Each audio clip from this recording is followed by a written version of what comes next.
Kabanata 241. Sa isang 5-star hotel sa Los Angeles. Galit na galit si Desiree ng umaga pa lang at pasigan niyang sinabi, wala na akong pakialam. Ikaw ang manager ko, kaya ikaw ang dapat magayos nito. Gusto mo ba talaga akong ipahiya? Sinabi ko na kay Snow na nakuha ko na yung endorsement. Wala nang magawa ang manager niya kundi sumagot ng may kaba, Desiree, ginamit ko na lahat ng koneksyon ko simula nang ilabas ang resulta. Hindi lang direktor si Peter Han ng advertisement na to, siya rin ngayon ang art director ng Noble. Nasa kanya lahat ng desisyon pagdating sa endorsement. Wala na akong magagawa pa. Bakit hindi mo na lang siya kausapin ng direkta? Kahit magkano pa ang hingiin niya, ibigay mo. Agad na umiling ang manager. Huwag kang padalos-dalos, Desiree. Akala mo ba hindi ko naisip yan? Ibang-iba ang mga foreigner dito. Hindi sila kagaya natin na pera lang ang katapat. Lalo na si Peter, isang art enthusiast yan. Tinanong ko ang assistant niya. Sobrang nabighani siya kay Luna, parang muse niya si Luna. Imposibleng mabago pa ang isip niya, maliban na lang kung ano. Mabilis na tanong ni Desiree. Maliban na lang kung makikita kanyang mas ideal na modelo kaysa kay Luna.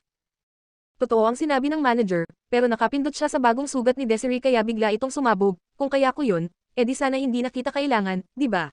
Walang silbi, tanga, ni isang endorsement hindi mo maayos. Kaya laging mas magaling sa'yo si Judy. Hindi na rin natuwa ang manager. Sa totoo lang, matagal na siyang naikukumpare kay Judy Collins dahil sa kakulangan ni Desiree.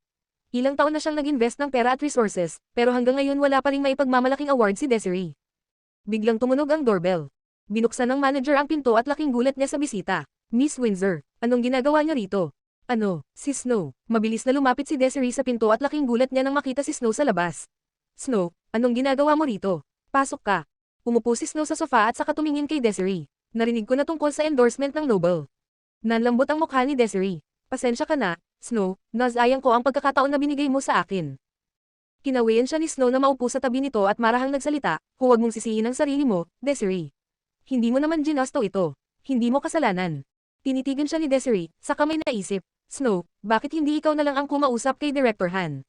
Ikaw ang nagbigay daan sa akin, pero dahil pumalpak, hindi natin pwedeng pabayaan si Luna na makalamang.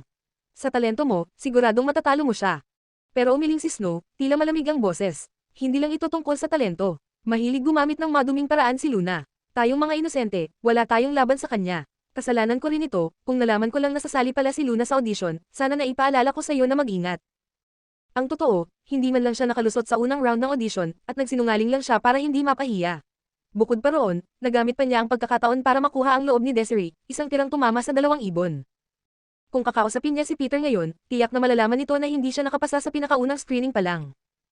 Hindi napansin ni Desiree ang kakaiba sa asal ni Snow, kaya patuloy siyang nagreklamo, alam ko na. Gumamit talaga siya ng maduming paraan. Akala ko pa naman, natalo niya ako ng patas. Snow, anong gagawin ko ngayon? Nakakahiya na talagang bumalik. Nag-isip sandali si Snow bago sumagot, i-aanunsyo na ng Noble ang resulta, at hindi na natin kayang baguhin yun. Pero pwede nating bawasan ang pagkalat ng balita. Dito sa ibang bansa naganap ang audition kaya hindi pa alam ng marami. Kung gagalaw tayo agad at dadaan sa tamang tao, baka mapigilan nating maikalat ito. At hindi lang ikaw ang napahiya. Lahat ng sumali roon ay mas veterano pa kay Luna, pero natalo pa rin sila. Napaisip si Desiree, saka napabulalas, oo nga, no. Kaya kalma ka lang, dagdag ni Snow. Kasama mo naman sila sa parehong side. Tamang-tama, kakabukas lang ng bagong HQ ng history dito sa Los Angeles. Imbitahan natin silang lahat bukas at bilhan ng mga damit doon. Kapag nagkabonding na tayo at binigyan ng kaunting pahiwatig, maiintindihan din nila ang gusto nating mangyari. Sumabat din ang manager, magandang idea yan. Sikat ngayon ang history sa entertainment circle. Maraming artista ang proud na makasuot ng mga disenyo ni Calvin Hunt, ang lead designer nila. Niyakap ni Desiree ang braso ni Snow at todo papuri, syempre naman, Snow. Ang galing talaga ng taste mo. Ikaw pa ang pumili sa designer na yun at pinalaganap ang brand niya. Ngumiti si Snow na waring mapagkumbaba, swertihan lang naman. 3 araw mula nang dumating si Luna sa Los Angeles. Natapos na ang photoshoot para sa Noble advertisement ng maayos, at bukas ay uuwi na siya. Tumanggap siya ng endorsement fee na $3 milyong, 10 beses ng kinita niya sa huling endorsement. Ang sarap sa pakiramdam na parang yumaman ka bigla sa isang iglap. Ngayon, pwede na siyang bumili ng kahit anong gusto niya. Isang hindi masyadong kilalang brand noon na paborito ni Luna, ang neon ay kamakailan lamang nabili at pinalitan ng pangalan na History. Sa ngayon, lumalaki na ang kasikatan nito at maraming artista at sosyalita sa entertainment world ang nabibighani sa brand.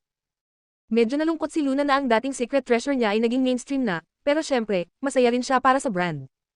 Lalo itong gumanda sa paglipas ng panahon, at mas marami ng classic designs ang naipapalabas. Narinig niya na may butik na binuksan ang history sa Los Angeles, at maraming designs dito ang hindi available sa Country C, kaya na-curious siyang tingnan ito. Pagpasok niya sa butik, parang na-refresh ang pakiramdam niya. Marami sa mga disenyo ang bago sa paningin niya at agad na kinagiliwan niya. Ang medyo masaklap lang, halos 10 beses na ang tinaas ng presyo kumpara sa dati. Miss, may nagustuhan ka ba? Subukan mo, makikita mo lang kung bagay kapag sinuot mo na. Alok ng sales lady sa kanya. Ma'am, titingin-tingin muna ako. Ang gaganda kasi nilang lahat. Ngumiti ang sales lady. Miss, taga-country C po ba kayo? Oo, sagot ni Luna. Sa tingin ko, kahit sikat na ang brand namin sa mga western countries, isang taga-country C pa rin ang tunay na nakapagpapalabas ng ganda ng mga disenyo. After all, gawa ito ng taga-country C designer. Ang ganda niyo po at may kakaibang aura, sigurado akong babagay sa inyo halos lahat ng damit dito. Ngumiti si Luna, fan na ako ng brand na to kahit noong hindi pa ito tinatawag na history. Kabanata 242. Sinubukan ni Luna ang 10 magkakaibang damit at lahat ay nagustuhan niya.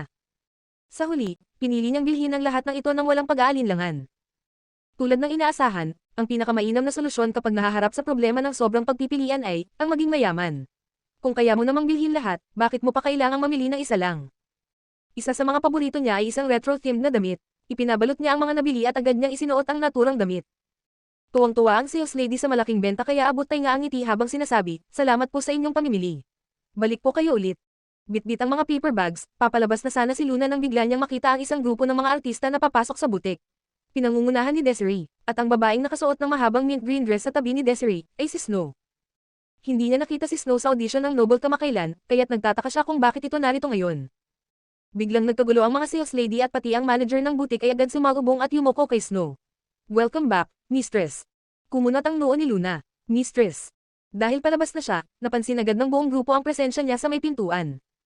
Napatingin si Desiree sa kanya at ngumisi, "Hindi ko inasahang mahilig ka rin pala sa history."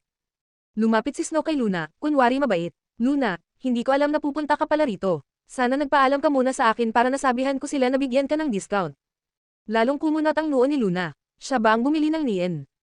Alam niya kasing si Snow ay palaging may hilig sa mga European styles at madalas pang sabihin, "Badoy," ang mga brand na may taga-country C, kaya bakit bigla itong naging interesado sa Nien? Hindi na lang siya sumagot. May binulong na hindi malinaw at tuluyang lumabas ng butik. Napailing si Desiree at napangisi ng may pangungutya, kahit pa isuot niya ang dragon robe, amoy probinsya pa rin siya. "Bakit mo naman nasabi?" tanong ng isang artista. Tumaas ang kilay ni Desiree. "Hindi niyo ba alam? Katulad ni Lexi, galing lang din siya sa liblib na baryo kung saan nag-aalaga sila ng baka, kambing, at manok." Nagulat ang mga artista. "Grabe, hindi ako makapaniwala. Anong iniisip ni Director Han?" Endorser ng Noble, na kilala sa pino at eleganteng imahe, ay isang babaeng galing sa bukid. Kung malalaman to ng mga consumer, sino pang bibili ng produkto nila? Ewan ko kung baliw si Peter, pero malamang nabighani lang talaga siya. Agad namang nagpakakalmado si Snow at pinatahimik sila. "Tama na, narito tayo para mamili, huwag na nating pag-usapan ang business." "Tama, Snow, totoo ba na pwedeng ipagawa sa mismong designer ang damit namin, isa-isa?" tanong ng isang excited na artista. Masayang sumabat si Desiree, "Syempre, si Snow na ang may-ari ng history, kaya wala yan sa kanya." Bagamat maraming impluwensyadong tao sa grupo, at kahit gaano pa kasikat ang history, para sa kanila isa lang itong dagdag sa kanilang wardrobe. Ngumiti ulit si Snow at bukas palad na sinabi, "Natutuwa akong tanggapin yung lahat ang history. Isang karangalan ito para sa amin. Makakatipid pa ako sa advertisement fees." Mas gumaan ang loob ng mga artista, at isa sa mga pinakasikat sa grupo ay nagsabing may ngiti, "Sobrang generous mo, Snow. Totoo ngang napakaganda ng brand na pinatayo mo." Pagkalabas ni Luna mula sa history boutique, naglakad-lakad siya sa paligid, balak bumili ng ilang souvenir. Habang nasa kalagitnaan ng paglalakad, nakaramdam siya ng pagod kaya bumili siya ng kaunting merienda at umupo sa isang mahabang upuan sa tabi ng kalsada. Habang kumakain siya, bigla niyang naramdaman na may nakatitig sa kanya. Pagangat niya ng tingin, nakita niya ang isang baskasing kulubi na tila matagal nang nakatitig sa kanya. Medyo naiilang si Luna habang kumakain at may nanonood, kaya naisip niyang abutan ito ng sandwich mula sa paper bag niya. Tinanggap ng kulubi ang sandwich at agad itong nilantakan na para bang matagal na siyang hindi nakakain. Ngunit pagkatapos nito, muling naramdaman ni Luna ang titig mula sa kanya. Nang tumingin ulit siya, nandoon pa rin ang kulubi, nakatingin pa rin sa kanya. Doon niya napansin na hindi pagkain ang tinitingnan nito, kundi parang, siya mismo. Isang matalim, mapanuring titig. Napakunot noo siya. Ano bang problema nito? Inabutan ko na nga siya ng pagkain ah. Anong gusto niya? Tumigil si Luna sa pagkain at nilapitan ito. Bakit ka ba panay ang titig sa akin?" Hindi niya inaasahan ang sagot ng kulubi, "Hindi ako nakatitig sa'yo." At mas lalong hindi niya inasahan na marunong itong sumagot katulad ng lengguwahe niya. Nagulat si Luna, taga-country C din pala siya. Sumagot siya, "Simula kanina pa nakatitig ka sa akin. Hanggang ngayon." Tiningnan siya ng kulubi mula ulo hanggang paa bago sumagot, "Tinitingnan ko ang damit mo." Napatingin si Luna sa suot niya. Anong meron sa damit ko? Hindi man lang nagatubili ang pulubi. Pangit. Natahimik si Luna. Kahit sinong taong walang kaalam-alam sa fashion, hindi tatawaging pangit ang suot niya ngayon. Napatikom ang labi niya pero nagtanong pa rin, sige nga, sabihin mo, alin sa damit ko ang pangit? Hindi niya inasahang sasagutin pa ng matino, pero ikinagulat niya ang naging tugon nito. Ang embroidery sa damit mo ay flowerbird theme na hango sa painting na Rest ni Lin Fengmian. Maganda ang painting, pero mali ang ginamit na kulay sa background. Mas babagay sana kung turquoise blue ang ginamit. Mali rin ang paggamit ng silk, mas babagay dito ang mas malambot na tela. At ang pinakamasama, ang design sa baywang. Mali ang paniniwala na kung mas mahigpit sa baywang, mas lalong lumilitaw ang kurba. Ang totoo, kung medyo maluwag ito, mas maganda ang halma ng katawan. Habang nagsasalita ito, napansin ni Luna na tila abot langit ang excitement ng pulubi habang binibigyan siya ng komentaryo sa suot niya. Napatingin ulit si Luna sa sarili niyang damit, at dahil sa mga obserbasyong ibinahagi nito, parang may sense nga. Napatango siya at napangiti, sige nga, tuloy mo pa. Ngunit sa malamig na tono, nagpatuloy ang lalaki, ang pinakaimportante, ang suot mong yan ay draft piece pa lang. Ibig sabihin, hindi pa final na disenyo. Niloloko nila ang mga mamimili sa pagbebenta nito sa publiko. Muling napatingin si Luna sa pulubi. Paano mo alam ang mga bagay na yan? Kahit magulo ang buhok nitong tumatakip sa mukha, sa boses at paraan ng pananalita nito, tansya ni Luna ay nasa early 20s lang ang lalaki. Dito na siya mas lalong kinutuban. May mali. Bata pa ang lalaking ito. Matalino. Malinaw ang pananalita. Walang kapansanan sa paningin. Wala rin sa kilos ang pagkagutom o pagkaaburido. Pero nandito siya sa kalsada, nagpapalimos sa banyagang bansa. Anong nangyari sa kanya? Kabanata 243.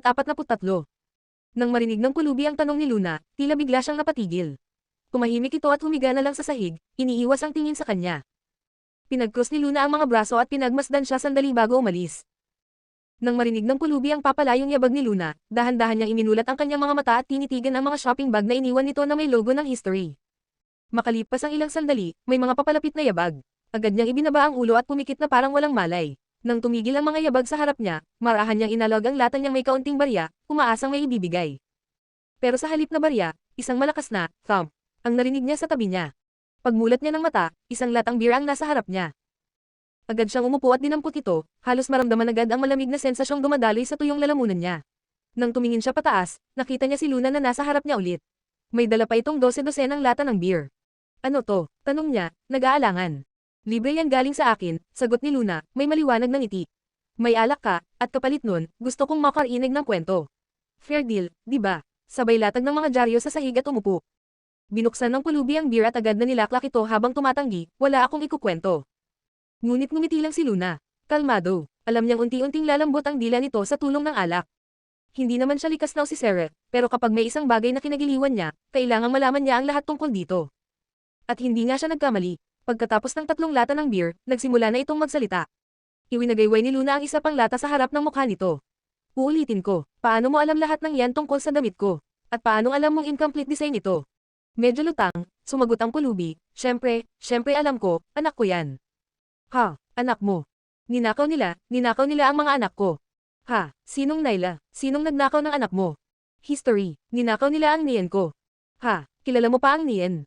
Kumunat lalo ang noo ni Luna. Sino ka ba talaga? Sinasabi mong ninakaw ng history ang niyen mo, designer ka ba ng niyen? Pero hindi ba't si Calvin ang designer noon?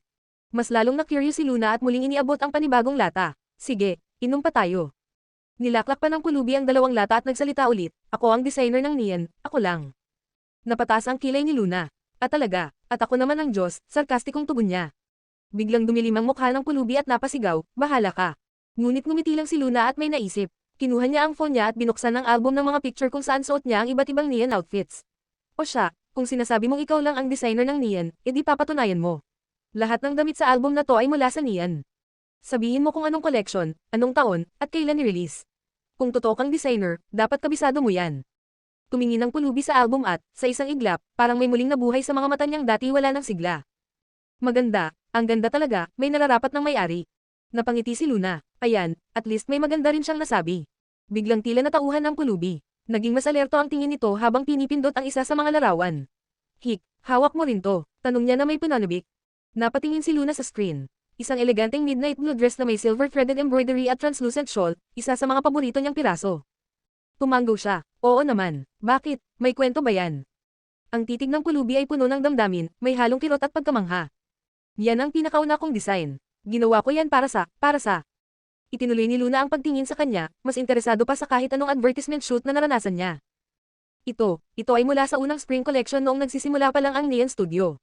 Bulalas ng pulubi habang mahigpit na hawak ang phone ni Luna. Naalala ko pa, ang theme noon ay Endless Spring. Ikinwento ng pulubi na ang pangunahing elemento ng koleksyon ay mga bulaklak at ang mga handmade na bulaklak sa mga damit ay dinisenyong kahawig ng totoong bulaklak, na parang mamumulaklak anumang oras mula sa tela. Kaya nga raw bagay na bagay sa temang Endless Spring. Fan ako ng Neon, as in die hard fan. Ani Luna, taas noo habang nakangiti. Sa puntong iyon, nagsimula na talaga siyang maniwala. Ang lalaking ito, siya nga talaga ang original designer. Ang paraan ng pagtitig niya sa mga larawan ay parang isang ina na may paghangang pagmamahal sa anak. Walang ibang tao ang makakatingin ng ganoon kung wala siyang direktang koneksyon sa mga iyon, lalo na kung hindi siya ang mismong lumikha ng mga ito. Nagpatuloy ang lalaki sa pagkukwento, ikinwento ang bawat detalye ng mga disenyo, pati ang inspirasyon sa likod ng bawat isa.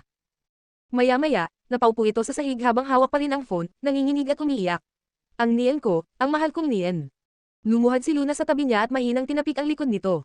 Anong nangyari? Kung lahat ng to ay mga disenyo mo, paano naging si Calvin ang designer? Matagal na pala niyang kinikimkim ang lahat. Wala siyang sinabihan, pero ngayon ay unti-unting bumubukas ang damdamin niya. Si Calvin, siya ang partner ko noon. Classmate ko siya sa university. Magkaibigan kaming matalik, para ko na siyang kapatid. Akala ko, siya ang pinakamapagkakatiwalaan kong kasama. Nagsimula kami ng negosyo habang nasa universidad pa lang kami. Nag-set up kami ng sarili naming studio. Mas magaling ako sa design, siya naman sa management. Kaya hati kami sa roles. Ako sa disenyo, siya sa marketing. Mas pinili kong magtiwala, kaya hindi ko na pinakialaman ang business side. Pero sinong mag-aakala, na sa huli, nanakawin niya ang mga design draft ko mula sa computer, kukunin ang lahat ng pera, at iiwan akong wala, habang siya'y kumuha ng sponsor at nagtayo ng bagong brand. Tumango si Luna, pakiramdam niya ay lamilinaw na ang buong larawan. At ang bagong brand na yon, ay ang History. Oo. Hindi mo ba naisip na I'd siya? Paano? Hindi naman nakapangalan ang designer sa mga damit. Siya lang ang tanging may alam na ako ang designer ng Neon. Siya rin mismo ay isang professional designer. At halos pareho ang style naming dalawa. Sinira niya lahat ng file sa computer at wala akong kahit anong ebidensya. Wala akong laban. Sandaling natahimik si Luna, tapos nagtanong, ilan ang nanakaw niyang drafts. Napahawak ang lalaki sa dibdib na parang masakit, at namumula na ang mga mata sa pighati. Lahat ng disenyo ko, kasama pa ang mga half-finished. Ngumiti si Luna at itinuro ang sentido niya. Paano naman yung mga nandito? Naguluhan ang lalaki. Yung mga design drafts sa isipan mo, nakuha rin ba niya? Nagulat ang lalaki, saka napatawa ng mapait. Ibig mong sabihin, babalik ako. Muli akong magdisenyo. Imposible. Simula ng trader rin niya ako, at makita kong ang Neon ko ay naging history, nawalan na ako ng inspirasyon. Hindi na ako designer, tapos na ako. Alam ko yan, tapos na. Pero sumagot si Luna na may determinasyon, pero yung passion mo, nandoon pa rin, di ba? Kaya mo bang sabihin wala ka ng kahit katiting na interest sa design ngayon? Hindi mo naramdaman yun habang tinitingnan ang mga damit. Huwag kang mag-deny. Hindi ka magrereklamo sa damit na suot ko kung wala ka ng pakialam sa fashion. Lalo na kung hindi mo na matiis kahit isang flaw sa isang design. Diretsong tumingin si Luna sa kanya, punong-puno ng paninindigan sa mga mata. Wala kang pakialam. Talaga lang, ha? Kabanata 244. Umiling ang lalaki at matigas na sinabi, walang silbi ang passion. Ang pagiging passionate lang ang nagdala sa akin ng sakit ngayon. Tumango si Luna, sagot niya, tama ka, walang silbi ang passion kung wala kang isang bagay na mas importante sa totoo lang, at ito ay pera. Napakunot ang noo ng lalaki. Niloloko mo ba ako? Mukha ba akong may pera ngayon? Kamandat si Luna at tinapik ang dibdib. Hindi ikaw. Ako. Ikaw. Napatingin siya sa kanya na parang hindi makapaniwala. Si Luna ay agad na inakbayan siya, tinulungan siyang tumayo, at tinapik ang balikat nito. Bumangon ka, binata. Pompisa pa lang ang buhay mo. At ang kapalaran mo, magbabago simula sa mismong sandaling ito. Tiningnan siya ng lalaki na parang wala sa sarili, at pagkatapos ay bumulagta ulit sa sahig. Napapikit si Luna, itinukod ang mga kamay sa bewang at matalim siyang tiningnan.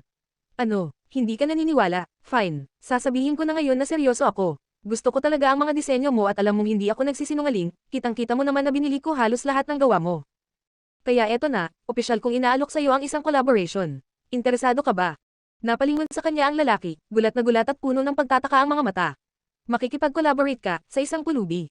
Ngumiti si Luna. Oo, ang isipin mo na lang, sobra akong may pera at wala akong mapagkagastusan. So, ano na, may isang siraulong babae sa harap mo na nag-aalok sa iyo ng puhunan. Tatanggihan mo pa ba? Hindi makapagsalita ang lalaki. Parang biro ang tono ng babae, pero ang kislap sa mga mata nito ay seryoso. Seryoso talaga siya. Bakit? Tanong niya. Sinabi ko na sa'yo, fan mo ako. Coincidence rin to. Kakakita ko lang, nakakuha ako ng malaking bayad sa trabaho ko, at naisip kong mag-invest. Tapos ikaw pa ang nakasalubong ko. Pero kailangan ko ring sabihin na hindi naman sobrang laki ng pera ko, mga 3 milyon lang. Ay invest ko lahat sa'yo. 3 milyon, usual ng lalaki. Hindi malaki. Noong nagsimula kami ni Calvin, 50,000 lang ang cash namin. Napangiti si Luna. O di ayos, kung tingin mo hindi maliit yun, perfect. Pero higit sa pera, ang kailangan mo, manindigan ka para sa sarili mo. Ako, aktres ako, magpapatuloy pa rin ako sa trabaho ko. Hindi ako fashion expert, kaya ikaw ang magiging puso at kaluluwa ng studio. Lahat, venue, hiring, direction, nasa kamay mo na. Pagkarinig sa plano ni Luna, tumayo ang lalaki at may ningning na sa mga mata. Bagamat mas focus talaga ako sa designing, may kaalaman din ako sa pagpapatakbo ng studio. Mahirap siguro sa simula, pero kung may pangalawang pagkakataon, kakayanin ko. Tumango si Luna, halatang natuwa. Tatandaan ko yung sinabi mo ha. Sigurado ka ba talaga, mag-i-invest ka ng ganito kalaking pera sa isang taong kakakilala mo lang, kasama mo lang uminom ng beer? Hindi pa rin makapaniwala ang lalaki, iniisip kong nananaginip lang ba siya o lasing pa. Ngunit tinaasan lang siya ng kilay ni Luna. Ano ba, ginagastos ang pera para kumita ng mas marami. At saka mahilig talaga ako sa mga risky na challenge. Straightforward talaga si Luna. Matapos ang pag-uusap nila, hinailan niya ang lalaki, bumili ng bagong damit para dito, ipinatabas ang buhok, at dinala siya sa hotel para maligo. Hoy, tapos ka na ba sa shower? Isuot mo na yung mga binili kong damit. Tinapon ko na yung suot mong lumang basahan. At oo nga pala, mag-ahit ka rin. Halos mawala na ng pasensya si Luna habang naglalaro sa phone, hinihintay ang lalaki. Hanggang sa marinig niya ang maingat na mga yabag. Napatingin siya pataas at napamangha. Ang lalaking kanina'y ghost cousin, madungis, at walang bahid ng kumpiyansa ay nakatayo ngayon sa harap niya, maayos na buhok, malinis ang mukha, at suot ang eleganteng kasuotang binili niya. Napanganga si Luna. My God, handa na to mag-cover sa fashion magazine anytime. Biglang sumigaw ang karakter mula sa phone ni Luna, game over. Napalingon siya at nakita ang binatang nakatayo sa harapan niya, mukhang kabado. Suot nito ang simpleng puting blouse, light blue jeans, at puting rubber shoes. Maikli na ang buhok nito ngayon, lantad na ang maayos at malinis na noo, maputing balat, at isang mahiyain ngunit kaakit-akit ng ngiti. Bagamat sinabi ng lalaki na mahigit 1 taon na siyang graduate sa universidad, mukha pa rin siyang bata. Halos parang estudyanteng hindi pa umaalis sa paaralan. Napatingin si Luna sa kanya ng matagal, tapos ay biglang tumayo at paikot-ikot na tiningnan siya, halatang hindi makapaniwala. Wow, sinong mag-aakala? Akala ko kanina isa kang guskusing uncle. Pero ang totoo pala, pretty boy ka. Hindi na natin kailangan ng brand ambassador sa studio natin. Ikaw na yun. Nakahanap siya ng street talent na hindi lang mahusay, pogi pa. Jackpot. Namula ang mukha ng binata sa hiya. Boss, hindi ko pa pala alam ang pangalan mo. Napatawa si Luna nang marinig ang salitang, boss. Ay, wag mo na akong tawaging boss. Masyadong formal. Partners tayo dito, pantay lang. Luna Windsor ang pangalan ko. Pwede mo na lang akong tawaging Lil Luna. Ngunit ang binata ay ngumiti at tumango. Ang pangalan ko po ay Harry Hill. Pero gusto ko pa ring tawagin kayo ni boss. Hindi ninyo alam kung gaano kalaki ang ibig sabihin ng pagkikita natin para sa akin. Kung hindi dahil sa inyo, isa lang akong taong patay na sa loob. Napabuntong hininga si Luna, pero hinayaan na lang niya. Fine, bahala ka. Basta ako, okay lang kahit anong itawag mo. Pero sa loob-loob niya, tuwang-tuwa siya. First time siyang tawaging boss at may sarap sa pakiramdam. Sa wakas, ito na ang simula ng kanyang pag-akyat sa tuktok ng tagumpay. Okay, Ani Luna, yung studio mo pala, saan mo gustong itayo? Sa country C o abroad? Sa country C na lang muna. Nagsisimula pa lang tayo at hindi pa tayo handa para sa foreign market, sagot ni Harry. Tumango si Luna. Okay, sabay na tayong bumalik sa country C bukas. Sige po. Maya-maya, nagtanong si Harry, boss, anong pangalan ang ibibigay natin sa studio? Napakamot sa ulo si Luna. Nako, mahina ako sa pagbibigay ng pangalan. May suggestion ka ba? Pero umiling ang lalaki, boss, gusto ko kayo ang magpangalan. Kahit ano ang piliin nyo, ayos sa akin. Napakurap-kurap si Luna, bakit parang nakapulot ako ng loyal na aso? Gusto mo talaga ako ang magpangalan. Naglakad-lakad siya sa kwarto habang nag-iisip, tapos ay napahinto. Paano kung, spirit? Galing sa quote ni Lian Yosef sa Ini Humble Home, ang bundok ay hindi sinusukat sa taas, kundi kung may banal na nilalang dito, ang tubig ay hindi sa lalim, kundi kung may dragon na nananahan dito. Ibig sabihin, hindi mahalaga kung mababa o mababaw basta may espiritu, may halaga. Ikaw ang dragon na iyon. Ang kayamanang nasa loob ng simpleng bahay. Tayo ang tatalo sa ahas na yon. Nang marinig ito ni Harry, agad siyang napaluha. Boss, salamat. Salamat sa napakagandang pangalang ito. Natarante si Luna at agad na inabot ang tisyo. Ay nako, master, please. Huwag ka nang umiyak, di ko talaga kaya kapag may umiiyak, lalo na kapag mas maganda pa sa akin ang umiiyak. Pero agad ding nagseryoso si Harry. Boss, hindi ko kayo bibigwin. Kahit ibuhos ko lahat ng meron ako, gagawin ko ang lahat para maging matagumpay ang brand natin, ang Spirit. Umubo si Luna ng kaunti, Oy, hindi mo kailangang isipin ang sarili mong parang tubo, ha? Gagawa tayo ng brand na malawak ang landas, hindi yung mamamatay sa pressure. Yes, boss. Good boy. Sakto namang natapos ang usapan nila at tumunog ang phone ni Luna. Tumawag ang tunay na, Big Boss, niya, si Lucas Ford. Hello, Big Boss, bati ni Luna. Ma'am, maayos ba ang shoot ng ad? Tanong ng lalaking may malumanay na boses sa kabilang linya. Don't worry, smooth na smooth, bukas ng hapon na ang flight ko pauwi. Pagdating mo, siguradong hating gabi na yan. Mag-isa ka, wala si Judy. Ako na ang susando sa'yo sa airport. Ha, nako, hindi na kailangan. Mag-book na lang ako ng. May meeting ako, ingat ka sa biyahe, kita tayo bukas ng gabi. Hindi na tuloy na sabi ni Luna na may kasama siyang bagong recruit pauwi. Napailing siya, hay, palagi talagang napaka-overbearing ng boss na yon. Pero sa ngiti niyang hindi matanggal-tanggal, halatang tuwang-tuwa siya. Kabanata 245. Kinabukasan, isinama ni Luna si Harry sa pag-uwi sakay ng eroplano. Habang nasa flight, tahimik na nakatanaw si Harry sa bintana. Akala ko, hindi na ako makakabalik ng bansa sa buong buhay ko.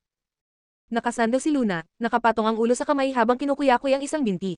Sok, ngayon heto tayo, lumilipad pa uwi. Kahit nakulimbat ng hayop na yun ang maraming design drafts mo, mauubos din yun balang araw. Pero ikaw, may infinity treasure chest ka sa utak mo. Napangiti si Harry, kahit may madilim pa ring ulap sa dibdib niya, tila nabubura ito sa simpleng presensya ng babaeng masayahin sa tabi niya. Ma'am. Matapos ang lahat ng pinagdaanan niya, galit sa mundo, galit sa sarili, galit sa kawalan ng hustisya ay wala nang natira sa kanya noon kundi puot at pagkadurog. Wala nang inspirasyon, wala nang gana. Isang bangkay na lang siyang naglalakad. Pero hindi niya inakalang sa isang simpleng hapon, makakasalubong siya ng isang kagaya ni Luna. Isang kababalaghan. Ang babaeng iyon ang nagpaburi sa lahat ng sakit at sama ng loob na kinimkim niya sa loob ng mahabang panahon. Biglang nabuhay muli ang kanyang utak at mas matindi pa kaysa dati. Agad siyang naglabas ng notebook at mabilis na nag-sketch, parang may apoy na sumiklab sa utak niya. Napatingin si Luna at napawaw. Hoy, ang bilis ah. May inspiration ka na agad. Bigla kong naisip ang isang theme. Sagot niya, bakas ang kasabikan sa mukha. Tinitigan siya ni Luna. Iba na talaga ang kinang ng mga mata niya. Parang ibang tao na. Napangiti siya at nagtanong, anong theme? Habang nasa eroplano, nagpatuloy sila sa pagtalakay ng mga design concept at kung paano tatakbuhin ang studio. Sa kalagitnaan ng biyahe, halos mabuo na nila ang blueprint para sa mga darating na araw. Paglapag nila, gabing-gabi na. Umuulan sa Imperial nitong mga nakaraang araw at malamig ang simoy ng hangin sa gabi. Paglabas pa lang ni Luna mula sa airport, sinalubong siya ng malamig na hangin kaya't napaatso. Siya agad. Napansin niyo ni Harry at agad na hinubad ang kanyang coat upang isampi sa balikat ni Luna. Boss, baka magkasakit ka. Thanks, sagot ni Luna habang ngumiti. Boss, kuha na lang kaya tayo ng sasakyan. Medyo alang-ining oras na para magabang ng taxi. Hindi na, may susando sa atin. Check ko lang kung andyan na siya. Kinuha ni Luna ang cellphone mula sa bag. Pero hindi niya alam kung nakarating na ba ang Big Boss o hindi pa. Samantala, sa hindi kalayuan, isang itim na Maybach ang dahan-daang umaandar papalapit. Sa loob, nanginginig sa manibela si Jackson. Teka lang, seryoso ba to? Kanina lang, excited pa siyang sinamahan si Boss para sunduin ang Lady Boss, pero ngayon. Bakit may lalaking kasama si Lady Boss? Hindi ba ito suicide mission? Palihim siyang sumilip sa rearview mirror at sinulyapan si Lucas sa likod. Wow, ang tapang ng aura ni Boss. Parang gusto niya nang pasabugan ang buong airport. Pero, sa totoo lang, may rason kung bakit ganito kaapoy si Boss. 3 araw pa lang ang nakalipas ay abala na siya sa paghahanda para sa pagbalik ni Luna. Pinapaalala niya kay Jackson ang eksaktong oras ng paglapag ng eroplano. Nagpahanda siya ng hapunan, in case hindi masarap ang in-flight meal ni Luna. Nagpasiksik siya ng blanket sa likod ng kotse, baka ginawin ng Lady Boss. Sobrang maalalahanin, tunay na 100% certified boyfriend of the year. Araw-araw, sinasabi niya kay Jackson, don't forget, si Luna ay darating ng ganitong araw ha. Kahit si Jackson na may girlfriend, napatigil at napaisip kung mabuti ba talaga siyang boyfriend. Pero ngayon, nang makita ni Jackson na isinampay pa ng lalaking kasama ni Luna ang coat nito sa balikat niya, halos mapasigaw siya sa loob. Teka lang, parang gusto ko na lang bumaba at maglakad pa uwi. Delikado to, baka madamay pa ako. Nagdesisyon si Jackson, baka mas mainam pa yatang mag-fake collapse ako dito sa manibela at sabihing na stroke ako sa kaba. Boss, gusto niyo pa rin ba talagang ituloy ito? Maingat na tanong ni Jackson habang lumingon sa likod. Ang malamig at nakakasunog na titig na iniabot sa kanya ay malinaw na sagot, tumahimik ka kung ayaw mo mawalan ng trabaho. Tumama sa kanya ang matatalas na mata ni Lucas gaya ng punyal. Agad na natahimik si Jackson at hindi na muling nagtanong. Tahimik na lang siyang nagmaneho. Samantala, sa labas ng airport, habang abala si Luna sa paghahalukay sa bag niya upang hanapin ang cellphone, bumulong siya kay Harry. Harry, mamaya kapag dumating na yung kaibigan kong susando sa akin, huwag mo akong tawaging boss, tawagin mo na lang ako sa pangalan ko. Nasa harap siya ng Big Boss, at kung maririnig nito na tinatawag siyang boss ng iba, baka isipin nitong masyado siyang makapal ang mukha. Okay, naiintindihan ko, tugon ni Harry, masunuring-masunurin. Habang si Luna ay abalang naghahanap sa bag, hindi niya namalayang huminto na sa tabi niya ang isang itim na sasakyan. Bumukas ang pinto at bumaba agad si Jackson, mabilis na nilapitan ang pinto sa likod upang pagbuksan ito. Una, isang pares ng mahahabang binti ang bumaba. Nang tuluyan ng bumaba ang lalaki mula sa kotse, parang biglang bumaba ang temperatura sa paligid. Napatingin si Harry sa lalaking paparating at agad niyang naramdaman ang panganib. Bilang likas na protection, hinailan niya palapit sa kanya si Luna, na tila walang kamalay-malay sa tensyon. Ngunit ang simpleng kilos na ito ang naging mitya ng napakakapal na alon ng tensyon mula sa lalaking kaharap nila. Parang may tumagos na ginaw sa katawan ni Harry. Napalunok siya, at pakiramdam niya pati mga palad niya ay pinagpapawisan. Sinong klaseng tao tong lalaking to? Ba't parang gusto akong patayin sa titig pa lang? Sa wakas ay nahanap na ni Luna ang cellphone at nagdial siya. Ngunit bago pa man ito sumagot, narinig na niya ang isang familiar ringtone mula sa direksyon ng lalaking kaharap niya. Napatingala siya sa gulat. Lucas Ford, bulong ni Luna habang pinupunasan ang mga mata, baka akala niya ay namamalik mata lang siya. Sa likuran, palihim na tinakpan ni Jackson ang kanyang mukha, ready na para sa pagsabog. Nang masiguro ni Luna na si Lucas nga ang nasa harap niya, napuno ng tuwa ang kanyang mukha. Masigla siyang lumapit at ngumiti, "Big Boss, totoo nga, akala ko na naginip lang ako. Tatawagan pa lang kita." Si Harry, sa isang tabi, ay nagulat. Hindi niya inaasahan na ang isang mukhang mapanganib na lalaki ay kakilala ni Luna. "Bo, Luna, kilala mo siya?" Tanong niya, agad na kinabig ang sarili sa pagkakabitiw ng boss. Mabilis na nasagap ni Jackson ang pagkakamaling iyon. Bo, pwede bang, asawa ito ng Lady Boss?" Si Lady Boss, sandali lang naman nawala, pero may bago nang kasama sa pagbabalik. Ito na ang katapusan. At kung si Jackson ay nakahalata, mas lalong si Lucas. Nagsimulang magdilim ang mukha ng Big Boss. Habang iniisip na nina Lucas at Jackson ang isang buong drama na wala sa script, masaya pa ring nagsasalita si Luna at kinakaladkad si Harry papunta sa harap. "Harry, siya ang boss ng boss ko, si Lucas Ford. Sa madaling salita, siya ang big boss of all big bosses. Kaibigan ko, mentor ko, at siya rin ang sumusuporta sa career ko." Hindi gumalaw ang ekspresyon ni Lucas. Sa halip, lalo pa itong nagdilim. Kahit pa sinabing importanteng tao siya, malinaw na wala sa mga title na iyon ang gusto niyang itawag sa kanya. Si Harry naman ay mukhang naguguluhan. Boss ng boss, so, paano ko siya tatawagin? Sa huli, maayos niyang sinabi, "Nice to meet you, Mr. Ford." "Ma'am," sagot ni Lucas habang pinipilit panatilihin ang kanyang gentlemanly composure, pero sa loob-loob niya, gusto niyang ihulog si Harry sa dagat. Kabanata 246. Hindi alam ni Harry kung siya lang ba ang nag-iisip ng sobra, pero ramdam na ramdam niya ang matinding tensyon mula sa lalaking nasa harapan niya. Parang may galit ito sa kanya. Sa totoo lang, simula pa lang ng pagdating nito, ramdam na niya ang hindi maipaliwanag na bigat ng paligid. Patuloy pa rin si Luna sa pagpapakilala, "Big Boss, ipakikilala ko lang, ito si Harry Hill." Siya ang. Sa puntong iyon, doon lang niya napansin ang matalim na ekspresyon sa mukha ni Lucas. Hindi rin niya alam kung bakit ganoon ang reaksyon nito. Medyo napahinto siya, pero nagpatuloy pa rin, "Kaibigan ko siya na nakilala ko sa Los Angeles. Isa siyang napakagaling na fashion designer." Ano bang nangyayari? Nalito si Luna. Hindi lang si Lucas ang tila hindi may pinta ang mukha, pati si Jackson ay parang may kakaibang kilos din. May nasabi ba siyang mali? Agad niyang binago ang usapan, "Big Boss, kahit gabi na, sinundo mo pa rin ako." "Salamat ha, ang hassle siguro nito sa'yo." "Walang problema, napadaan lang ako." "Ha, napadaan lang? Saan banda ang airport na nadaanan lang?" Napakunot noo si Luna pero hindi na siya nakasagot pa nang mapansin niyang nakatitig si Lucas sa balikat niya, "Bakit na naman?" Lumapit si Lucas at walang abiso na inalis ang coat niya. Pagkatapos, inalis ang sarili niyang coat at isinuot sa balikat ni Luna. Mas makapal ito. Salamat." Napangiti si Luna pero halatang gulat siya. Tinitigan siya ni Lucas at pilit pinipigilan ang kanyang inis na huwag na lang magtanong pa. Binuksan niya ang pinto ng kotse at kalmadong sinabi, "Sumakay ka na, malamig sa labas." Sumunod agad si Jackson at binuksan ang pinto sa harap. "Mr. Hill, dito ka na lang sa unahan. May mga gamit kasi sa likod, baka walang masyadong space." "Sige." Walang pagdududang tumango si Harry at agad na sumakay sa harapan. Dahan-daang humandar ang sasakyan habang tahimik ang lahat. Matalim ang tingin ni Lucas sa binatang nakaupo sa passenger seat. Malinis itong tingnan, gwapo, at mukhang kaedad ni Luna. Nang makita niya silang magkatabi kanina, aaminin man niya o hindi, bagay silang dalawa. Isang tanong lang sana ang kailangan para malinawan ang relasyon ng dalawa, pero kahit anong pilit niya, hindi niya kayang itanong. Sino ba siya para makialam sa pribadong buhay ni Luna? Kahit na medyo manhid si Luna, ramdam pa rin niyang wala sa mood si Lucas kaya hindi na siya naglakas loob magsimula ng usapan. Kaya naman, nabalot ng malamig at nakakailang nakatahimikan ang loob ng sasakyan. Sa likuran, napabuntong hininga si Jackson sa isipan niya, "Second Master, umuwi ka na agad. Hindi ko na kaya ito mag-isa." Achoo, dahil siguro sa malamig na hangin kanina, biglang bumahing si Luna. Napakunot noo si Lucas at sa wakas ay bumasag ng katahimikan. "Jackson, lakasan mo ng kaunti ang heater." Pagkatapos, may iniabot siyang kumot kay Luna para matakpan ang mga hita nito. Nakasuot kasi siya ng dress. Pagkasunod, iniabot pa niya ang hapunan na matagal na niyang inihanda. Napatingin ng masinsinan si Luna. Big Boss, grabe ka, ang handa mo. Bilang isang simpleng mortal, natatabunan ako ng pag-aalaga mo." Huwag ka nang magulat, isa kang masipag na mortal at magaling ang performance mo ngayon. Kinuha ni Luna ang mailbox, pero pasimpleng sumilip kay Lucas na todo poker face pa rin. Talaga, pero parang hindi ka masyadong masaya ngayon. Simula pa lang nang makita niya ito, may nararamdaman na siyang kakaiba. Huminga ng malalim si Lucas at pinilit kontrolin ang kanyang emosyon, naiinis sa sarili dahil sa pagiging mababaw. Hindi ako malungkot. Sinungaling, halatang halata, bulong ni Luna habang kinakagat ang dulo ng kanyang kubyertos. Napunta ang tingin niya kay Harry na nasa passenger seat. Harry. Bigla siyang kinabahan. Isang posibilidad ang pumasok sa isip niya. Isang posibilidad na hindi niya man lang naisip kanina. Si Big Boss, baka, nagseselos. Hindi ito posible.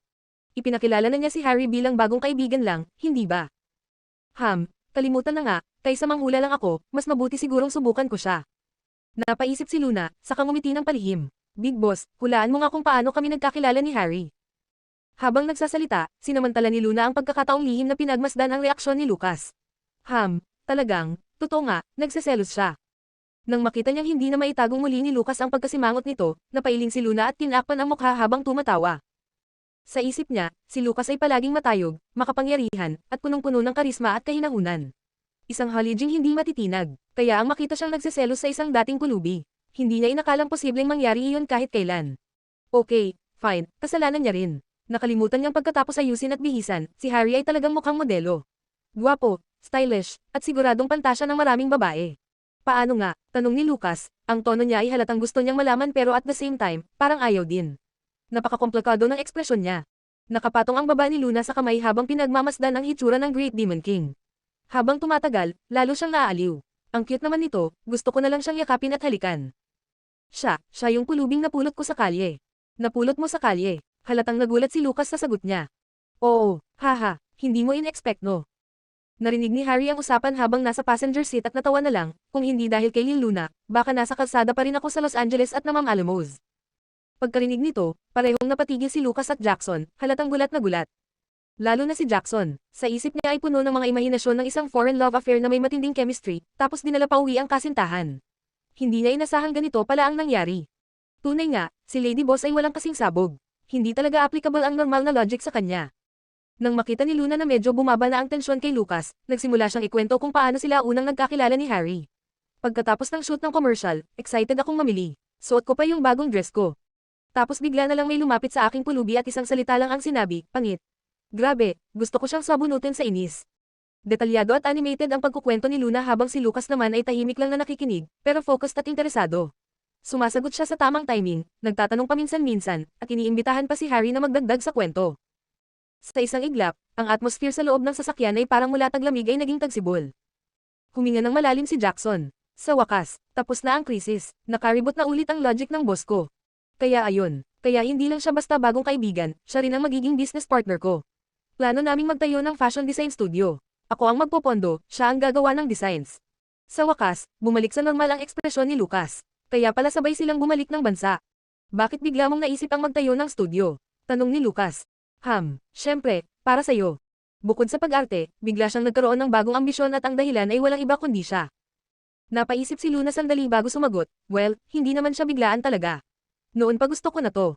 Tamang-tama lang, ngayong na-release na ang bayad sa perfume ad, tapos ang mas nakakagulat pa, habang namimili ako, napulot ko ang designer na matagal ko nang hinahangaan. Destiny to. Kahit siya mismo, hindi makapaniwala sa swerte niya. Kabanata 247. Nagliliwanag ang mga mata ni Luna habang nakatingin kay Lucas. Sobrang himala, Big Boss, napansin ko lang na simula nang makilala ko kayo ni Little Treasure, bigla na lang gumanda ang takbo ng buhay ko. Parang kahit anong gawin ko, laging maayos ang kinalalabasan. Kayong dalawa ang lucky stars ko. Isang maliit na lucky star at isang malaking lucky star. Hindi napigilan ni Lucas ang mapatawa. Talaga ba? Luha ang nagpigil si Jackson sa likod. Grabe si Lady Boss, napangiti niya si Boss. Dahil wala pang matutuluyan si Harry sa Imperial, sinamahan siya ni Lucas at Luna na maghanap ng hotel malapit sa Pearl River Hotel para may pansamantalang tirahan. Nasa pintuan na si Luna at kumakaway. Harry, alis na ako ha. Magpahinga ka na ng maayos ngayong gabi. Bukas pupuntahan kita ulit, dadalhin kita para mamili ng bagong damit, bag, cellphone, at kung ano pang kulang mo. Napatingin si Harry, halatang nadama ang malasakit. Wala namang kailangang abalahin pa, tirahan lang naman ang kailangan ko. Napakurap si Luna at napangiwi, ano ka ba? Simula nang napulot kita, ako na ang responsable sa'yo. Namula ang mata ni Harry at napabulalas, salamat, boss. Hay, ang mahina at kalmadong anyo ni Harry ay madaling pukawin ang instinct ng mga tao na alagaan siya. Marahang sinabi ni Luna, sige na, matulog ka na. Pagkalabas nila ng hotel, napatingin si Luna sa langit. Big boss, ngayon ko lang talaga na-realize, ang sarap pala sa pakiramdam na maging boss. Masarap din sigurong maging empleyado mo, bulong ni Lucas sa sarili, halos hindi niya namalayang nasabi ito. Ano yon? Tanong ni Luna, hindi narinig ng buo. Hehe, wala yon, naisip mo na ba kung saan itatayo ang studio? Tanong ni Lucas. Napakamot si Luna sa batok niya. Hindi pa, hindi to simpleng bagay, kailangan ko talagang pag-isipan. Sige, sabihin mo lang sa akin kung ano ang requirements at budget mo. Matutulungan kitang hanapan ng mga posibleng lugar, alok ni Lucas. Agad na paatras si Luna. Ha, baka makaabala pa ako sayo. Alam niyang sobrang busy si Lucas, paano niya ito maaabala sa ganitong maliit na bagay. Ngunit tiningnan lang siya nito ng diretso, at kalmadong sinabi, hindi ito abala. Responsibilidad kita. Napaubo si Luna. Okay, Great Demon King, panalo ka. Maya-maya pa, dumating na ang sasakyan sa Pearl River Hotel. Papababa na sana si Luna para magpaalam nang biglang tumunog ang cellphone ni Lucas. Tinapik siya ni Lucas at sinenyasan na maghintay muna. Ma'am, nasa labas pa ako, ano? Kailan nangyari to? Sige, babalik na ako agad. Pagkarinig ng bahagyang panik sa boses ni Lucas, agad na kinabahan si Luna. Anong nangyari? Subalit gaya ng nakasanayan, kalmado pa rin ang anyo ni Lucas. Hinaplos niya ang ulo ni Luna at kalmadong sinabi, wala to. Magpahinga ka na. Pero hindi bumaba si Luna. Sa halip, nanatili siyang nakaupo at nakatitig lang sa kanya. Napatawa si Lucas. Totoo, wala to. May konting problema lang sa opisina. Pupuntahan ko lang saglit. Hindi ako nagsisinungaling, sige na. Hindi pa rin gumalaw si Luna, at mas lalo pang tumalim ang tingin niya. May nangyari kay Little Treasure, di ba? Halatang nabigla si Lucas. Hindi niya inasahan na mahuhulaan ito ni Luna. Nang makita niya ang reaksyon ng lalaki, sigurado na si Luna. Ni hindi niya rin alam kung bakit ganon siya kasigurado, pero parang instinct, parang tinatawag siya ng puso niya. Anong nangyari kay Little Treasure? Biglang bumilis ang tibok ng puso ni Luna, parang sisibog. Marahan siyang pinakalma ni Lucas, maliit lang na bagay, may konting lagnat lang siya. Alam mo naman, normal yun sa mga bata. Pinatawag ko na rin ang doktor, at uuwi na rin ako ngayon para tingnan siya. Huwag ka nang mag-alala. Kahit pag-aano ka-casual ang tono ni Lucas, hindi mapakali si Luna. Napahawak siya sa dibdib niyang mabilis ang pintig. May hindi magandang kutob siyang hindi niya maipaliwanag. Kahit paanong casual ng tono ni Lucas, hindi talaga mapakali si Luna. Hawak niya ang dibdib niyang mabilis ang pintig, habang may masamang kutob na hindi niya maipaliwanag. Namumutlang pagsusumamo ang bamalat sa boses niya, Lucas, isama mo na lang ako. Pangako, hindi ako magiging abala. Hindi ako papasok, maghihintay lang ako sa labas. Kung wala naman pala, babalik na lang ako. Pero kung pauwiin mo ako ngayon, siguradong hindi ako makakatulog. Tiningnan ni Lucas si Luna na ang determinasyon sa mga mata ng dalaga ay mahirap baliwalain. Ngunit ramdam din niya ang pag-aalinlangan, parang may bagay siyang hindi pa kayang sabihin. Okay, hinawakan ni Luna ang lelayan ng manggas ni Lucas, halos nagmamakaawa, habang mariing umiling. Napakunot-noo si Lucas, at naging maseryoso ang ekspresyon niya habang iniisip ito ng mabuti. Sa huli, tumingin siya sa mga mata ni Luna at maingat na sinabi, okay, Luna, makinig ka. Si Little Treasure, hindi lang basta may lagnat. Sa totoo lang, medyo seryoso ito. Pwede kitang isama, pero kailangan mong manatiling kalmado, hindi ka pwedeng magpaapekto sa emosyon mo. Pagkarinig noon, agad na bumagsak ang mga luha ni Luna. Seryoso, anong ibig mong sabihin? Bakit naging seryoso? Okay lang naman siya noon ah. Akala ko simpleng lagnat lang. Bakit biglang naging delikado? Akala ko ba hindi ka nagsisinungaling? May tinatago ka pa pala sa akin, ano pa? Hindi inasahan ni Lucas na iiyak agad si Luna, at hindi niya alam kung anong gagawin. Agad niyang inutusan si Jackson, bumalik tayo sa old residence, bilasan mo. Habang siya naman ay tarantang naghanap ng tisyo at iniabot kay Luna. Ayan na nga ang kinatatakutan ko. Kaya ayaw kitang isama, tingnan mo ang sarili mo, hindi pa nga tayo nakakarating, ganyan ka na, paano pa kaya kung makita mo si Little Treasure? Lalo pang humagulgul si Luna. Hindi na rin siya makapagsalita ng maayos. Parang pinipilas ang puso ni Lucas sa bawat hikbi ng dalaga. Hindi rin siya sanay sa ganitong sitwasyon kaya ang nagawa na lang niya ay yakapin si Luna at marahang tapikin ang likod ng umiiyak na dalaga. Kung alam ko lang, hindi ko na sana sinabi. Hindi niya inaasahan na ganoon kalala ang magiging reaksyon ni Luna. Sa harapan, si Jackson ay parang tinamaan ng kidlat. Hindi lang dahil sa nakita niyang emosyonal na panig ng isang matapang na Luna Windsor, kundi lalo na sa nakita niyang napakabait at malambot na panig ng kanyang boss. Ngayon lang ako nakawitness ng ganito.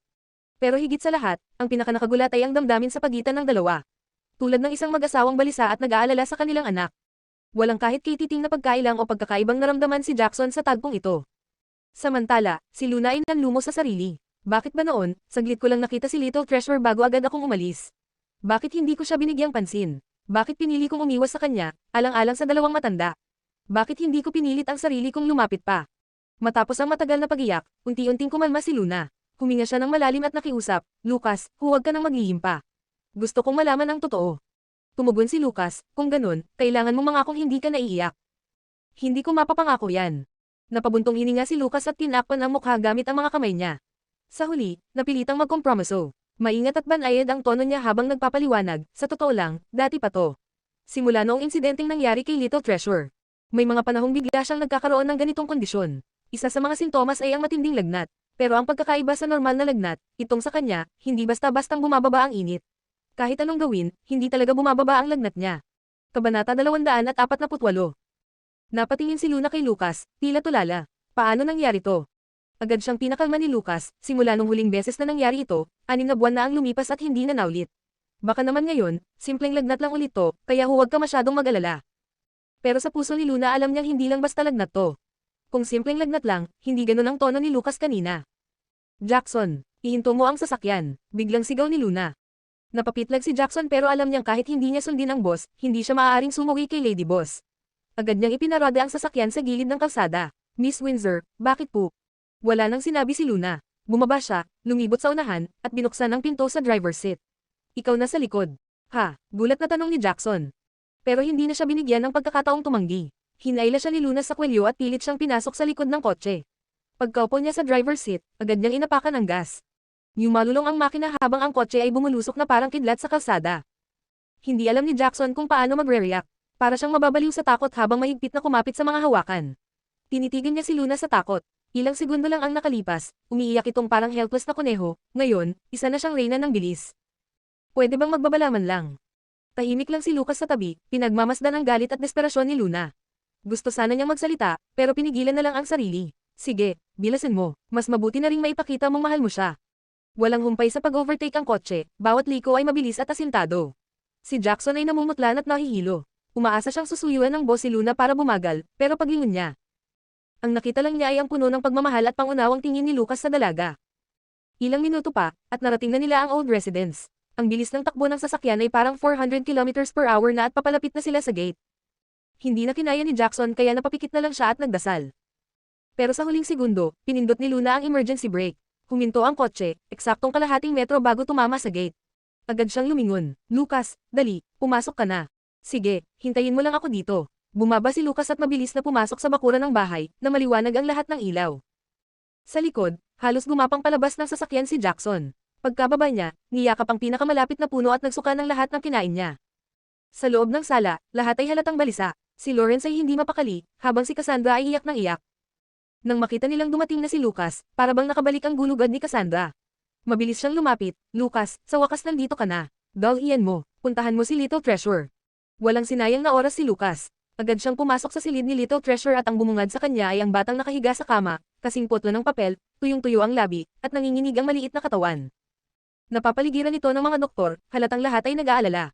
Agad na dumilim ang ekspresyon ni Lucas. Mas malala pa to sa inaasahan ko. Paano nangyari to? Malamig niyang tanong. Halatang umiiwas ng tingin si Cassandra. Kami, hindi rin namin alam. Simula pa lang ng hapon, medyo matamlay na si Little Treasure kaya agad na naming pinatawag ang mga doktor. Ang sabi nila, simpleng lagnat lang daw at wala namang dapat ipag-alala. Pero pagsapit ng hating gabi, bigla na lang tumaas ang lagnat niya, umabot ng 40 degrees. At nagsimula siyang manginig, ayaw bumaba ng lagnat kahit anong gawin namin. Pareho na naman sa nangyari dati. Napainom niya na ba ng gamot? Tanong ni Lucas, malamig ang tono at puno ng tensyon. Si Dr. Kieran, na abalang pinapahiran ng alcohol si Little Treasure upang pababain ang lagnat, pinunasan ng pawis sa noo bago tumayo ng tuwid. Seryoso ang mukha nito nang sumagot, nasubukan na. Gaya ng dati, epektibo sa simula, pero ilang minuto lang, bumabalik agad ang taas ng lagnat. Misla ng katawan ni Little Treasure at hindi sanay sa madalas na paggamit ng matitinding gamot. Hindi rin pwedeng bigyan ng pampatulog. Mas makasasama pa yun kaysa sa sakit mismo. Napahagulhol si Cassandra habang pinagmamasdan ang apo niyang nanginginig sa kama. Hindi pwedeng ganito na lang habang nanonood tayo. Kayong mga doktor, hindi ba't kayo raw ang pinakamagagaling? Bakit nilagnat, hindi ninyo magamot? Napahawak sa sentido si Kieran at sinabing, may mga bagay talaga na kahit ang medisina ay walang maipaliwanag. Ilang beses na naming sinuri si Little Treasure, pero walang lumalabas na kahit anong abnormalidad sa katawan niya. Kung walang nakikitang pagbabago, wala rin kaming basihan kung anong dapat gawin. E paano mong nasabing walang pagbabago? Kita mong halos mamamatay na ang bata. Baka naman sadyang kulang lang ang kaalaman ninyo. Galit na sigaw ni Cassandra, halos ayaw nang makinig sa paliwanag. Hinawakan ni Lawrence ang balikat ng asawa. Cassandra, kumalma ka muna. Paano ako kakalma, kung ganito na ang lagay ni Little Treasure? Dapat noon pa, pinasundo na natin ang mga tao para paalisin ang malas sa bahay. Mga doktor na to, wala namang silbi. Tingnan mo si Little Treasure, parang sinaniban. O kaya naman, baka nawalan ng kaluluwa. Halos palahaw na ang tinig ni Cassandra. Biglang tumigas ang mukha ni Lawrence at pinagalitan siya. Ano bang sinasabi mong sinasaniban, nawalan ng kaluluwa? Puro kalokohan, wala naman siyang ginawa ngayong araw. Nasa bahay lang, walang eskwela, hindi lumabas. Anong demonyo ang masasabi mong nakasalubong niya? Ngunit matigas pa rin si Cassandra. E di ipaliwanag mo sa akin kung bakit ganito siya ngayon. Mas gugustuhin ko pang maniwala na sinaniban siya. Nanlamig ang ekspresyon ni Lawrence at mariing bumulalas, noong huling nagkaroon ng atake si Little Treasure, sinunod kita at pinasundo si Master Mon para tawagin ang kaluluwa. At ano ang nangyari? Lalong lumala ang lagay ni Little Treasure at muntik na siyang mawala. Tapos gusto mong ulitin yun. Gusto mong mapahamak ulit ang bata. E di si Master Joey Lim na lang ang tawagin natin. Akala mo ba si Master Joey ay isang salamangkero na pwedeng utusan kung kailan mo gusto? Alam mong hindi siya basta-basta nakikialam sa ganito. Ano na lang ang gagawin natin ngayon, ha? Habang nagtatalo ang dalawang matanda, hinailan ni Kieran si Lucas palayo at bumulong ng mahina. Sa totoo lang, palagay ko pa rin, ang ugat nito ay psychological. Sasabihin ko na rin, kasi may dahilan kung bakit nagkakaganito si Little Treasure. Natatakot lang silang sabihin sa'yo dahil baka magalit ka. Nangunot ang noo ni Lucas. Anong dahilan? Antong hininga si Kieran. Di ba't matagal nang sinusubukan ng mga magulang mo na hanapan ka ng kapareha? Ngayong araw na to, bumisita si Madam Smith dito sa bahay. Dinala pa niya ang anak niyang si Molly Smith. Palagay ko, aksidenteng nakita yun ni Little Treasure, at masyado siyang naapektuhan.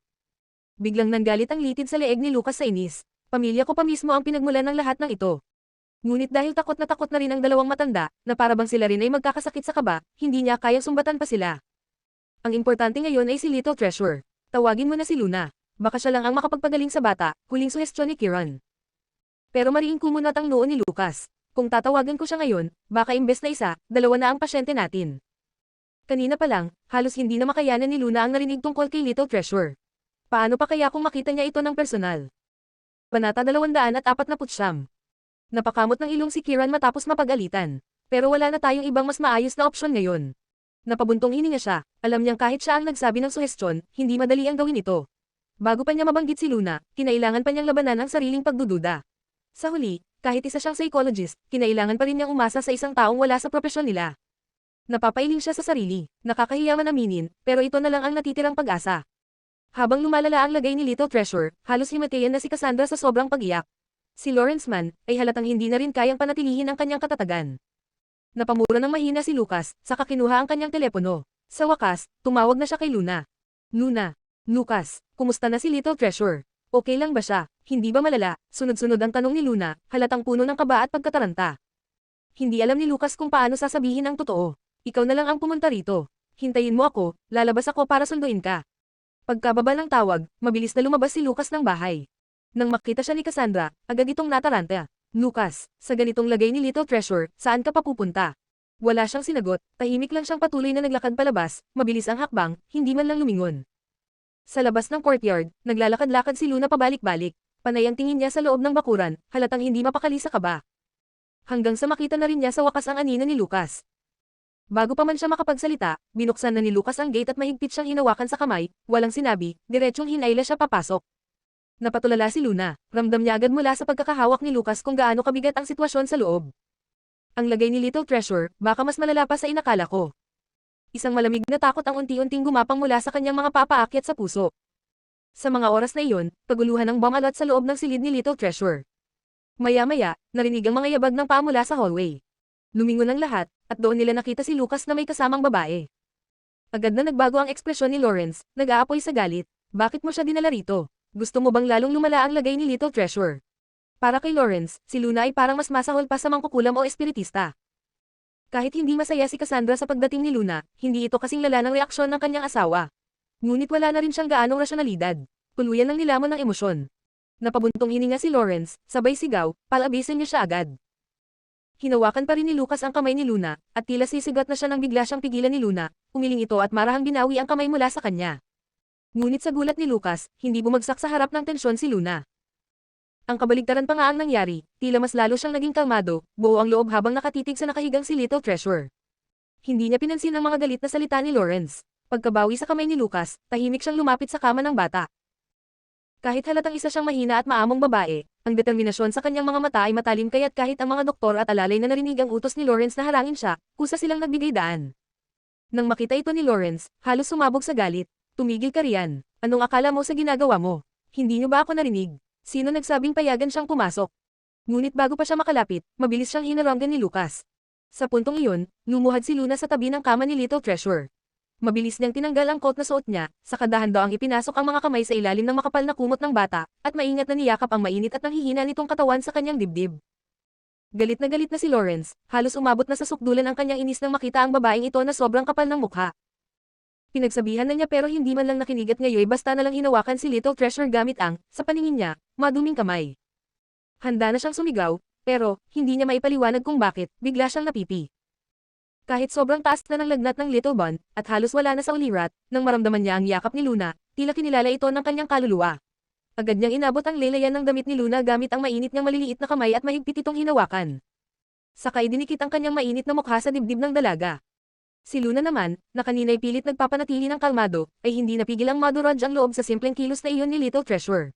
Muntik na siyang mapaiyak, pero dahil marami pang ibang tao sa paligid, pinigilan niya ang sarili at tanging namaong luha lang ang lumabo sa kanyang mga mata. Sa mga sandaling iyon, wala nang pakialam si Luna sa mga tingin ng mga taong nasa paligid. Hindi sa mga doktor, o kay Lawrence at Cassandra na halatang galit pa rin sa kanya. Ang atensyon niya ay buo lamang para sa maliit na batang yakap-yakap niya, mahina, nilalagnat, at naghihirap. Mas lalo niyang hinigpitan ang yakap kay Little Treasure, saka siya yumuko at hinalikan ang noo at pisngi ng bata. Sa malambot at punong-punong pag-aalalang boses ay bumulong siya, "Darling, nandito na si tita, huwag ka nang matakot, ha?" Parang may mahika ang tinig ni Luna, hindi lang si Little Treasure, kundi pati ang lahat ng naruroon ay tila bahagyang natahimik at gumaan ang pakiramdam.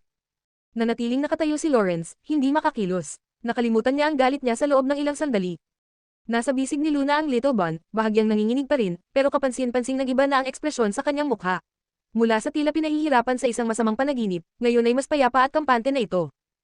Inayos ni Luna ang kanyang posisyon at dahan-daang itinagilid ang ulo ng bata upang makasandal sa kanyang balikat. Si Lucas naman ang tumulong sa ayos ng bata sa kanyang dibdib, saka pinulot ang kumot sa kama at maingat na itinaklob sa katawan ng anak. Pagkatapos noon, nagsimula nang maglakad si Luna paikat sa silid. Habang naglalakad, marahan siyang nagsimulang umawit. Tulog na, mahal ko, sa bisig ni Mami, ligtas ka palagi. Tulog na, mahal ko, sa haplos ni Mami, iibig kang tunay. Tulog na, mahal ko, si Mami narito, bantay mo habang buhay. Ang babaeng ito, may lakas pa ng loob na tawagin ang sarili niyang Mami, ni Little Treasure. Napakawalang hiya, galit na dapat si Lawrence pero hindi niya maipaliwanag kung bakit, habang pinagmamasdan ng eksenang iyon, hindi niya maatim na sumigaw. Para bang, ayaw niyang sirain ang katahimikang iyon.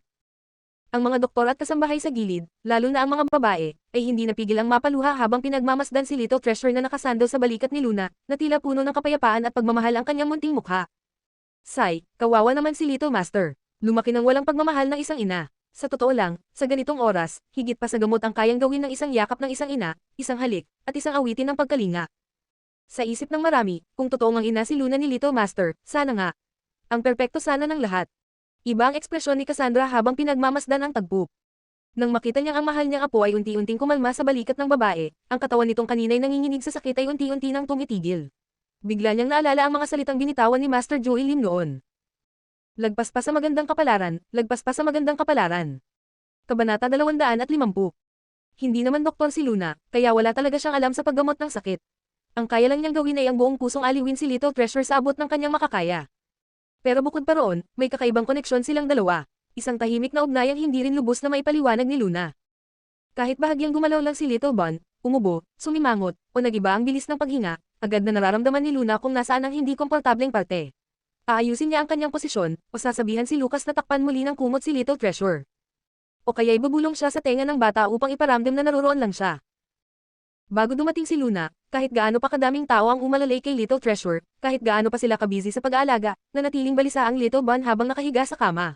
Pero ngayong nasa mga bisig na siya ni Luna, nakasandal ang maliit na ulo sa kanyang balikat. Kitang-kita ang kapanatagan sa mukha nito. Sa wakas, nakatulog itong mahimbing. Ang mga doktor na nakatayo sa paligid ay nagkatinginan, sabay-sabay na napabuntong hininga ng may ginhawa.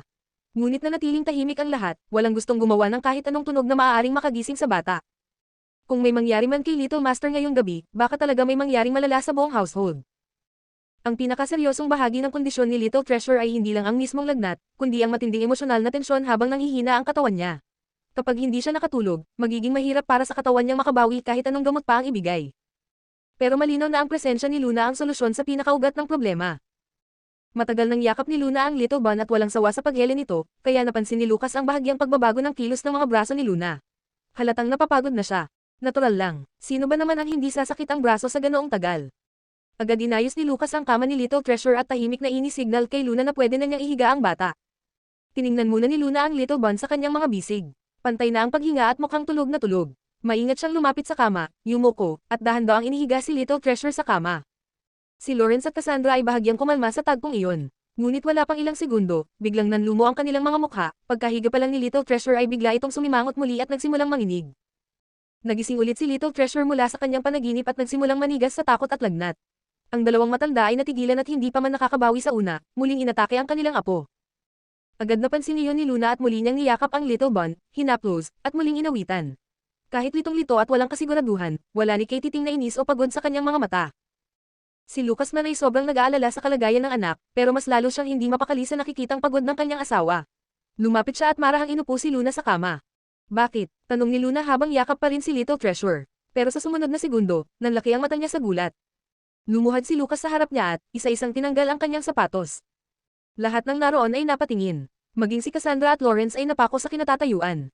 Ang pinakasyok sa lahat ay, syempre, ang mga doktor at kasambahay. Si Kiran lang ang tila kalmado habang pinupunasan ang kanyang ilong. Sanay na yata siya. Matapos habulin ni Lucas ang sapatos ni Luna, maingat niyang itinaas ang mga paa nito sa kama. Kumuha siya ng dalawang malambot na unan at inayos iyon sa likod ni Luna upang makasandal siya ng maayos. Sa kanya tinakpan ng kumot ang katawan ng dalaga. Matigas ang tono niyang sinabi, matulog ka kahit sandali. Dumiretso ka dito mula sa airport, hindi ka pa nakakapagpahinga. Oo, mahinang tugon ni Luna habang yakap pa rin ang Little Bun sa kandanggen. Nang samando siya sa mga unan at nadama ang lambot ng kutsan at init ng kumot, sa kanya naramdaman kung gaano na siya kapagod.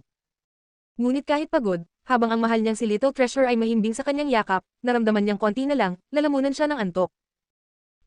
Mahinang ungon ni Luna habang niyayakap pa rin ang Little Bun sa kanyang kandanggen, sabay isinandal ang sarili sa malambot na unan. Mas komportable na talaga siya ngayon. Sayang lang, ang mga matitinding titig na bumabalot sa kanya ay medyo nakakailang.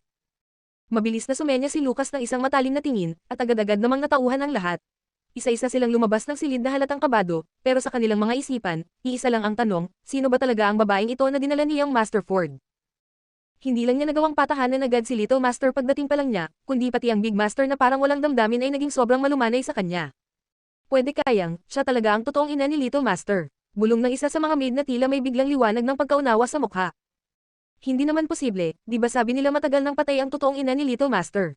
Kung hindi, anong klaseng babae ang kayang iwan ang sarili niyang anak? Kasi naman, si Big Master, napakabuting lalaki.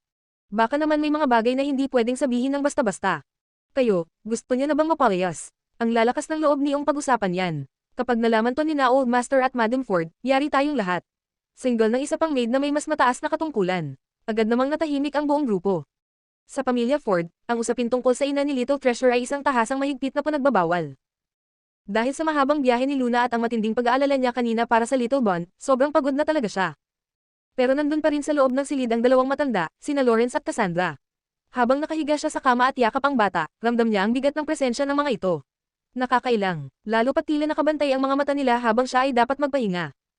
Dad, Mom, magpahinga na po muna kayo. Ako na ang baalang magbantay, mahinahong sabi ni Lucas.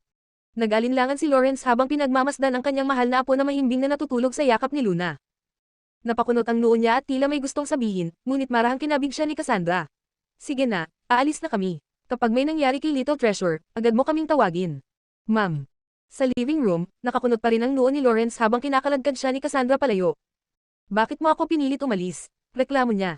Napatingin si Cassandra sa malayo na para bang nagdadalawang isip. Lawrence, hindi mo ba napapansin? Parang, may kakaiba talaga sa batang babaeng iyon. Anong kakaiba? Marunong lang siyang magpaamo ng bata, yun lang. Kung hindi, palagay mo ba mahuhulog ang loob ni na Little Treasure at Lucas sa kanya ng ganun? Sobrang inis ni Lawrence sa katotohanang wala siyang magawa habang parang nasa palad lang ng babae ang anak at apo niya. Pero Lawrence, kanina ba? Kitang-kita mo kung gaano nahihirapan si Little Treasure, pero pagdating ng batang iyon, agad siyang kumalma. Sa palagay mo ba simpleng pagpapatahan lang yun? Salungat ni Cassandra. Alam ni Lawrence sa loob niya na may kinikilingan siya, pero hindi niya kayang aminin iyon kaya't patuloy siya sa pagtanggi. Oh, kung ganun, ikaw na ang magsabi. Ano ba talaga ang dahilan? Tahimik si Cassandra sandali, saka mahina niyang sabi, baka, may magandang kapalaran ang batang yun. Baka malakas ang aura niya at siya ang nakatakdang magdala ng swerte kay Little Treasure. Pagkarinig nito, Halos mapasigaw si Lawrence, ano na namang kalokohan yan? Hindi yan kalokohan, sabi mismo ni Master Jui yun. Halos pasiga na sagot ni Cassandra. Anong sabi mo? Paanong sinabi ni Master Lim yan? Agad na tanong ni Lawrence, agad naging seryoso ang tono. Napalingon si Cassandra sa ibang direksyon, halatang umiwas ng tingin. Ang totoo niyan, noong pinasuri ko kay Master Joey ang mga birth dates, isinama ko na rin ang birth date ng batang babaeng yun.